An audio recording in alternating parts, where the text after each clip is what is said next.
Hey VC, what's up? It's me, yours truly. I am back to post another quick video here. Gonna come back and do a thread response here, and this is a response to a thread put up by Ed over at On My Turntable. Kind of a new channel, and I've seen a couple people that have done responses to this, and I had a couple people that suggested I go over and do a response, and I, thought it was a cool idea, kind of a simple one and right to the point, and those are always sometimes kind of fun threads. And what I'm actually probably going to do is do 2 or 3 different responses because I couldn't break this down as easy as what I wanted. So basically the thread was what Ed asked us to do was just kind of do a female artist spotlight. Just show about 10 or so female artists just to do a spotlight. And of course I got caught up in, okay, do I want to do how many from R&B, how many from what about 80s new wave, what about indie, what about blah, blah, blah. And I was driving myself crazy, so I decided I'm just going to do like 3 of these, part 1, part 2, part 3, and do just kind of 3 different genres of females that I highlight there.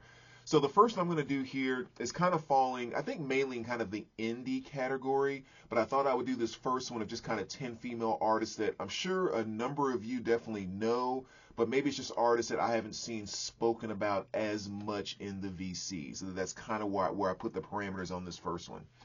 All right, so let's just kind of jump right into it. Like I said, I'm gonna come back and do an R&B one and probably do like an 80s one as well, 80s kind of pop rock, because that's my golden era. But let's kind of jump into this one too, just kind of indie artists that maybe aren't as spoken about as much in the VC.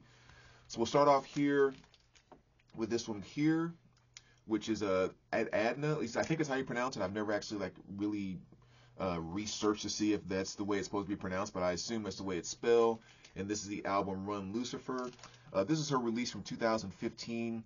She's just kind of a Swedish artist, just does kind of a guitar electric thing.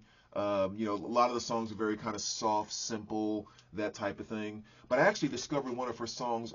I was watching a series. I think it was the series The Rain, I believe. This was like a number of years ago. But I remember just watching the series, and they had some really cool music in it. And I heard the song Beautiful Hell that was on that series while they were walking down this road or something. I just kind of thought, that's a cool sounding song. Let me look at the credits, see if I can find. And long story short, it led me back to this record, which I kind of discovered her. So pretty cool artist. Again, that came out in 2015. And again, I recommend checking out the song Beautiful Hell to at least initially check her out. The next one I'm going to go with here is one that I actually discovered through the VC, which is Tess Parks. And of course, this is Tess Parks and Anton Newcomb here. This is her 2015 release. And again, another really cool artist. I think she's from Toronto, I believe. And again, just kind of, an indie type of artist. She kind of gives me a little hint of, and it doesn't sound exactly like her, but has a little bit of that Mazzy Star kind of thing, like just a very kind of soft indie, roughish vocal delivery, not bouncing all around notes and stuff like that, and just kind of has like a little bit of slight darkness and smoothness to her, which I really love. That's the thing that attracted me to her, and I've picked up a couple of her albums. But again, that's Tess Parks, another good one there. I'm going to set these down here. I'm scared it's going to fall. And the next one here is Jennifer O'Connor, which is another one that I discovered through a TV show. Just really kind of shows the power of, getting your music inside of some of these bigger shows. I think, if I remember correctly, I think this was on Sons of Anarchy, where her song, The Church and the River, was featured in that. And again, heard it and thought, that is an awesome freaking song. Go check it out. And Jennifer O'Connor. Again, just kind of a, I guess, singer-songwriter, indie kind of thing. The one thing I do love about that song, The Church and the River, which of course is the main song I recommend you checking out by her, is it has something that gives me some type of a feeling of Sinead O'Connor. Doesn't sound like her, but something about just like the chord changes in that song or whatever, just like I can imagine Sinead absolutely killing that song kind of thing. So definitely kind of check that out. Next here we have Little Dragon, another very cool artist here. and this is their release from 2011. And the lead singer, Yukimi Nagamo, Nagano, something like, I'm sorry, something like that. I probably should have confirmed her name back in my head before I started doing this. But yeah, Yukimi is the lead singer, and this is kind of it's like a what, like a Swedish electronic kind of thing, but trying to be a little more popish at the same time. Um, but yeah, again, another very interesting band I was introduced to by a guy at a local record store a number of years ago. A song I recommend checking out off of this is a song called Ritual Union, if you're not familiar with them. And then next here, Alison Crutchfield, another one here for this, her album from 2017. Another kind of, indie type of thing. Favorite song off of this is probably the song I Don't Ever Want to Leave California. Probably my favorite track off of this. But that's Alison. And then we'll go to the band Blouse. And this is their release from 2011. And the lead singer is Charlie Hilton. I think they're a band out of Portland. And again, just kind of another indie kind of, thing. Almost in some places kind of starts to touch a little bit on I guess maybe kind of some synth pop, but definitely a lot more on the indie side of things. But again, another interesting band to kind of check out as far as female vocalists. And then you have Annika here, British artist that always reminds me of Nico from Nico in the Velvet Underground. Really, in my opinion, kind of a modern day. If Nico was doing music, in the 2000s, I think this is kind of what it would sound like. Simple stuff, that very monotone type delivery. I mean, it's very, very in that same vein as Nico. So if you are a Nico fan, definitely check out Annika. That's her release from 2010. And then the next one here, we have Dot Allison.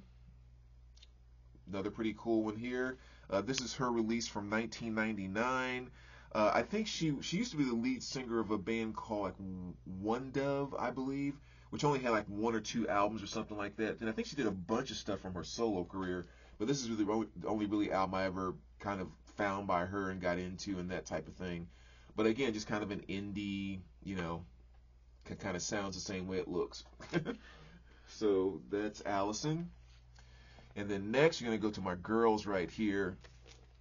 Going to go slightly on the harder side, and this is Kitty. Awesome metal band from Canada, I think the Toronto area.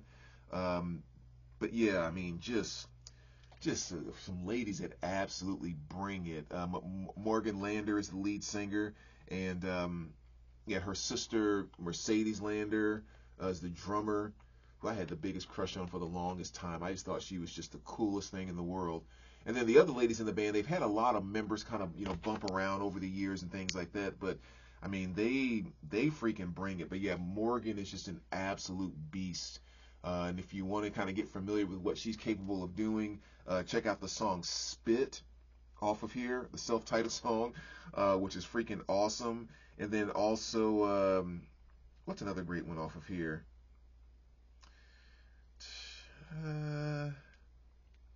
Yeah, I mean, I would definitely say Spit's definitely the best song to check out off of this album.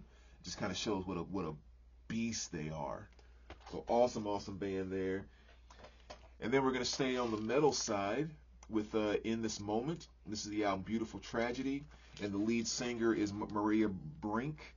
Again, just awesome stuff. But I do have to say, their first three or four albums were freaking awesome, especially this debut album was just absolutely killer. I saw them open for Rob Zombie, one of the bands that I've seen live. I've also seen Kitty live. I know that's one of the things in the thread is mention the bands you've seen live. So I've seen Kitty, seen In This Moment, and they opened for Rob Zombie when they were touring on this album and just damn near stole the show. And then 3 or 4 albums in, they broke up, and she kept In This Moment and, is still performing as In This Moment.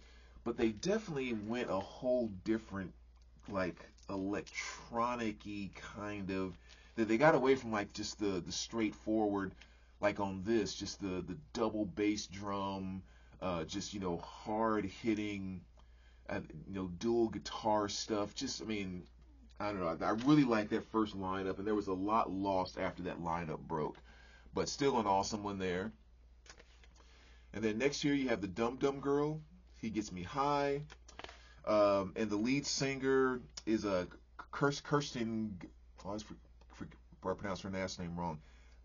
Gundred, I believe. Kristen Gundred. I always get it mixed up because she went solo after leaving them and goes by Kristen Control. So I always get that in my head as her name, but her actual name is Kristen Gundred, I believe. But yeah, Dum Dum Girls is kind of another indie type of thing. That Kirsten Control, which I've actually shown in a number of videos over the years, is a little more, in my opinion, kind of on a synth pop type of feel, indie synth pop thing. And last but not least, I'm gonna go with Bat for Lashes, and this is her album, The Haunted Man. This is from 2012. Natasha Khan is a lead singer, and yeah, just kind of some more indie type of stuff. I mean, it's always kind of hard to describe. Favorite song off of this is definitely Lilies. That was the first song I heard by her that brought me to her. And yes, I liked other things as well, but that still remains my absolute favorite track. And overall, this is still my favorite album by her. So there you go. Those are kind of 10, or I guess 10 or 12, whatever it was, kind of, indie, maybe not spoken about as much in the VC type of bands. So again, I'm going to come back and do a couple other genres with some of the other female artists that I love and feel like I have to mention with this particular topic. But as always, VC, thanks for watching. Let me know what you think, and we will talk to you soon. All right, take care, guys.